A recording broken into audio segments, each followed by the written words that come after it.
فرض نہیں ہے۔ فرض اور واجب ایک اصطلاح ہے۔ فرض کا مطلب ہوتا ہے جس کی دلیل یقینی اور قطعی ہو۔ تو چونکہ قرآن نے درود پڑھنے کا حکم دیا تو وہ چونکہ یہ نہیں اللہ نے کہا کہ ہمیشہ پڑھتے رہا کرو، بلکہ پڑھو تو ایک دفعہ پڑھنا اس قطعی یقینی دلیل کی وجہ سے فرض ہے۔ تو فرضیت ایک ایسی چیز ہوتی ہے جس کا انکار کرنے سے انسان کافر ہو جاتا ہے، کیونکہ اس کی دلیل بہت مضبوط ہوتی ہے۔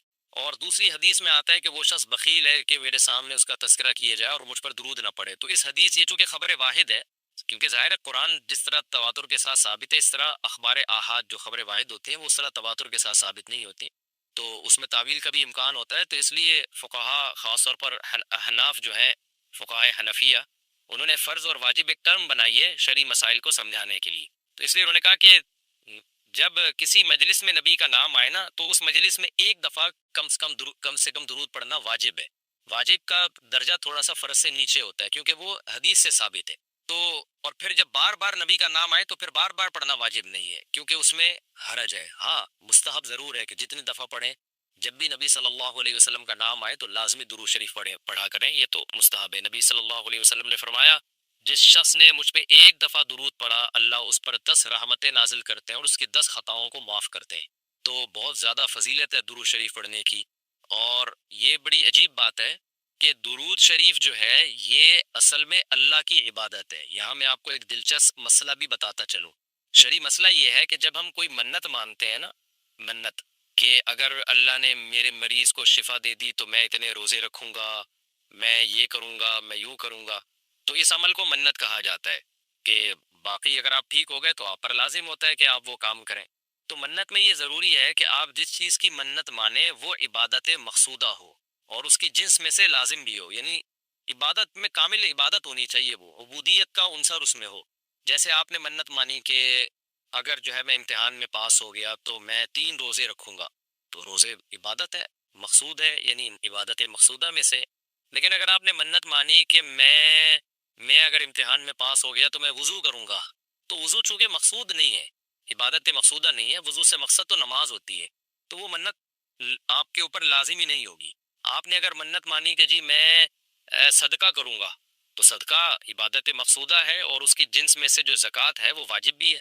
روزے کی جنس میں سے رمضان کا روزہ واجب ہے۔ آپ نے نفل نماز کی منت مانی تو بھی منت پورا کرنا آپ پر لازم ہے، کیونکہ نفل نماز جو ہے وہ عبادت بھی ہے اور اس کی جنس میں سے یعنی فرض نماز آپ پر لازم بھی ہے۔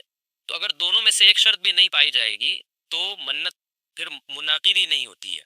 جیسے آپ نے کہا کہ میں جو ہے وہ اگر امتحان میں کامیاب ہو گیا، پاس ہو گیا، تو میں جو ہے اپنے والدین کی خدمت کروں گا، تو یہ خدمت ثواب تو بہت ہے لیکن عبادت مقصودہ نہیں ہے، عبادت مقصودہ نہیں ہے، تو یہ منت آپ پر پورا کرنا لازم نہیں ہوگی۔ خدمت تو کرنی چاہیے، ماں باپ کی خدمت سے بڑھ کر تو دنیا میں کوئی نیکی نہیں ہے، لیکن عبادت مقصودہ نہیں ہے۔ مقصودہ کا مطلب نماز، حج، یہ سب چیزیں جو ہے نا مقصود میں آتی ہیں۔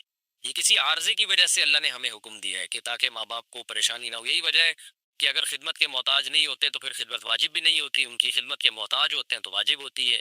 لیکن نماز تو جب بھی ٹائم آئے گا آپ پر لازم ہوگی، زکوٰۃ تو سال گزرنے کے بعد جب بھی صاحب نصاب ہوں گے آپ پر لازم ہوگی، چاہے غریبوں کو ضرورت ہو یا نہ ہو، آپ پر تو زکوٰۃ واجب ہوتی رہے گی۔ تو اب علماء کا اختلاف ہوا ہے کہ اگر کوئی شخص درود شریف کی منت مانتا ہے تو کیا اس پر درود شریف کی منت پوری کرنا لازم ہے؟ تو بعض علماء نے کہا کہ نہیں، کیونکہ درود شریف بھی عبادت مقصودہ میں سے نہیں ہے۔ اس کی پہلے میں اور آسان مثال دیتا ہوں، جیسے تلاوت۔ علماء کہتے ہیں اگر کوئی یہ منت مانتا ہے کہ اگر میں امتحان میں کامیاب ہو گیا تو میں 3 پارے تلاوت کروں گا، تو یہ منت پوری کرنا بھی واجب نہیں ہے، کیونکہ قرآن پڑھنا بہت زیادہ ثواب تو ہے لیکن عبادت مقصودہ نہیں ہے۔ بلکہ مقصد قرآن سے کیا ہے کہ آپ کا دل بنے اور آپ کو آخرت کی یاد تازہ ہو، آپ کو شرعی حکام کا علم ہو۔ ثواب بہت ہے، ہر ثواب کا کام اصطلاحی عبادت نہیں ہوتا، خوب سمجھ لیں۔ عبادت کی بھی 2 قسمیں ہیں، ایک عبادت ٹرم ہے، اصطلاح ہے، اور ایک عبادت مجازن ہم عبادت، ہر اچھے کام کو عبادت کہتے ہیں۔ اس لحاظ سے تو کھانا کھانا بھی عبادت ہے کہ اگر آپ کی نیت اچھی ہے اس سے، لیکن ایک ہوتی ہے مقصود عبادت، تو مقصودہ عبادت میں سے نہیں ہے۔ ثواب بہت ہے قرآن کی تلاوت کرنا، اللہ سے محبت کی علامت ہے، بغیر سمجھ کے پڑھنا بھی بہت بڑی نیکی ہے، قرآن بغیر سمجھ کے پڑھنا بھی، لیکن قرآن کی تلاوت کی منت جو ہے وہ منعقد نہیں ہوتی۔ تو اسی طرح اب یہ اختلاف ہوا ہے کہ اگر کوئی درود شریف کی منت مان لیتا ہے کہ اگر میں امتحان میں کامیاب ہو گیا تو میں 100 دفعہ درود شریف پڑھوں گا، تو کیا یہ منت پوری کرنا واجب ہے یا نہیں؟ تو بعض علماء کہتے ہیں کہ واجب نہیں ہے۔ وجہ اس کی ہے کہ درود شریف عبادت مقصودہ نہیں ہے، کیونکہ درود شریف کا مقصد تو یہ ہے سید الانبیاء محمد صلی اللہ علیہ وسلم سے محبت کا اظہار، یہ نماز روزے کی طرح نہیں، لیکن راجح قول یہ ہے جس پہ فتویٰ دیا گیا ہے کہ یہ منت پوری کرنا واجب ہے، کیونکہ درود شریف عبادت مقصودہ ہے، اور عبادت مقصودہ ہے اور اس کی جنس میں سے واجب بھی ہے، فرض بھی ہے۔ تو فرض کیسے ہے؟ کیونکہ قرآن نے ہمیں حکم دے دیا، اب زندگی میں ایک دفعہ درود شریف پڑھنا فرض ہو گیا، یہ مسئلہ تو آسانی سمجھ میں آ گیا کہ فرض کیسے۔ اب یہ ایک سوال پیدا ہوتا ہے عبادت مقصودہ کیسے ہے؟ نبی صلی اللہ علیہ وسلم کی تو عبادت جائز ہی نہیں ہے۔ اس کا بڑا دلچسپ جواب دیا حضرات فقہا نے کہ درود شریف اصل میں اللہ کی عبادت ہے جو ہم اللہ کو خوش کرنے کے لیے کرتے ہیں، کیونکہ اللہ نے ہمیں آرڈر دیا ہے، اور اس میں عبادت کا عنصر، عبادت کہتے ہیں جس کی جو ہے وہ جس میں عبودیت کا عنصر ہو، آپ بطور غلام جو کام کر رہے ہو، جس میں آپ کو لاجک پوچھنے کی بھی اجازت نہیں ہوتی۔ جیسے 5 نمازیں فرض ہیں نا، کیوں فرض ہیں؟ ابھی لاجک کی بھی ہمیں حکم نہیں، ہم نے پڑھنی ہے۔ روزہ فرض ہے، اس کی حکمتیں اللہ نے بیان کی، لیکن وہ حکمتیں نہ بھی ہو تو روزہ رکھنا پڑے گا۔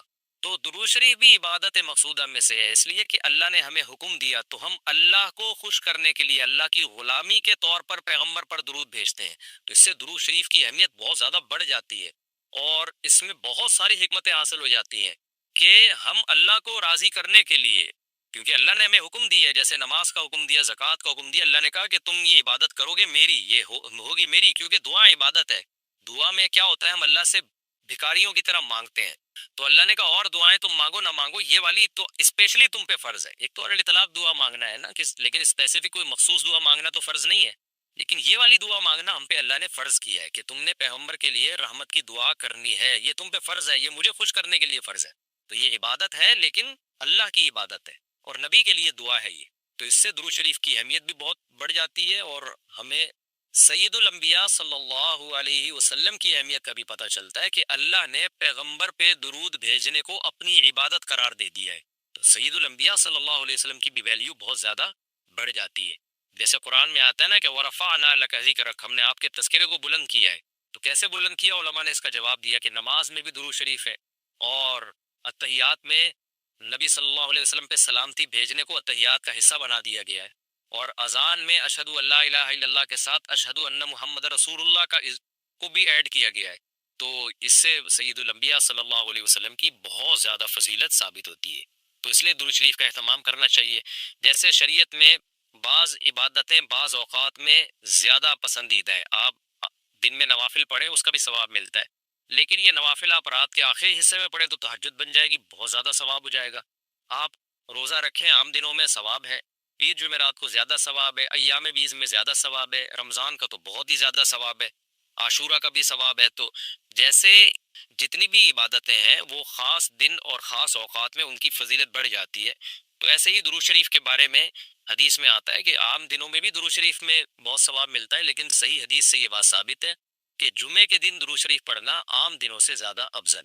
اسی وجہ سے ہمارے اکابر کا ہمیشہ سے معمول رہا ہے، جو ہم نے دیکھا بھی ہے کہ وہ جمعے کے دن خاص طور پر عصر کی نماز کے بعد درود شریف پڑھنے کا بہت زیادہ اہتمام کرتے ہیں، اور جب وہ عمرے کے لیے یا حج کے لیے جاتے ہیں تو بھی مسجد نبوی میں اکثر وہ میں نے دیکھا اپنے بڑوں کو کہ وہ عصر کی نماز کے بعد نا مسجد نبوی میں صرف درود شریف ہی پڑھتے ہیں بیٹھ کے۔ ایک تو وہ جگہ ایسی ہے کہ جہاں سید الانبیاء صلی اللہ علیہ وسلم کا روضہ اطہر ہے سامنے، اور پھر وہاں جمعے کا دن بھی ہو تو، اور پھر عصر کی کا وقت جو ہے وہ قبولیت کا وقت ہوتا ہے جمعے کے دن، جیسے کہ حدیث میں آتا ہے نا جمعے کے دن ایک گھڑی ایسی ہوتی ہے جس میں دعا رد نہیں ہوتی۔ تو جمہور علماء اس طرف گئے ہیں کہ اس سے عصر کا ٹائم مراد ہے، کہ اگرچہ اس میں اختلاف ہے لیکن جمہور اس طرف گئے ہیں کہ عصر کا وقت مراد ہے۔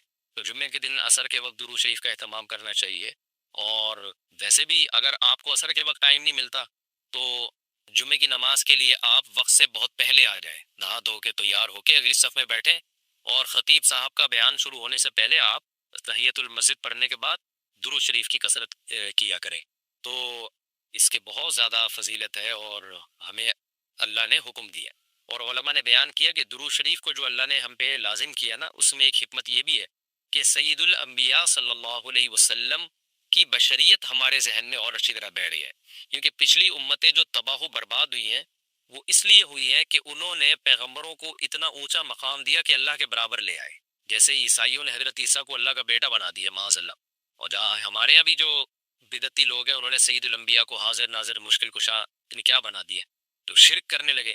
تو درود شریف میں ایک حکمت یہ بھی ہے کہ جب ہم نبی کے لیے دعا کرتے ہیں اللہ تعالیٰ سے کہ اللہ سید الانبیاء پر اپنی خصوصی رحمت نازل فرما اور آپ پر سلامتیاں بھیج، تو اس سے ہمیں یہ بھی پتہ چلتا ہے، یہ عقیدہ ہمارے دل میں بیٹھتا ہے کہ محمد صلی اللہ علیہ وسلم بھی اللہ کی رحمت کے محتاج ہے، تبھی تو ہمیں حکم دیا جا رہا ہے کہ ان کے لیے دعا مانگو۔ ہاں، یہاں ایک اشکال ہو سکتا تھا اس کا کہ بھئی اچھا، اس کا مطلب نبی ہماری دعا کے محتاج ہیں، تو نہ نہ نہ، نبی ہماری دعا کے محتاج نہیں ہے، اللہ کی رحمت کے محتاج ہے۔ ہم دعا نہیں بھی مانگیں گے تو اللہ سے اپنے حبیب صلی اللہ علیہ وسلم پر رحمت بھیجے گا، لیکن اللہ نے ہمیں حکم یہ دیا تاکہ ہماری نظر میں یہ عقیدہ اور اچھی طرح مضبوط ہو جائے کہ تم بھی پیغمبر کے لیے اللہ سے دعا مانگا کرو۔ اس سے پتہ چلتا ہے پیغمبر تمہاری دعا کے محتاج ہوں یا نہ ہو، لیکن اللہ کی رحمت کے بہرحال محتاج ہیں، اور پیغمبر بھی اس لائق ہیں کہ ان کے لیے دعا مانگی جائے، اور یہ اس سے ان کا مرتبہ کم نہیں ہوتا بلکہ مرتبہ بڑھ جاتا ہے، کیونکہ پیغمبر نے ہمیں یہ سکھایا ہے کہ یا ایھا الناس انتم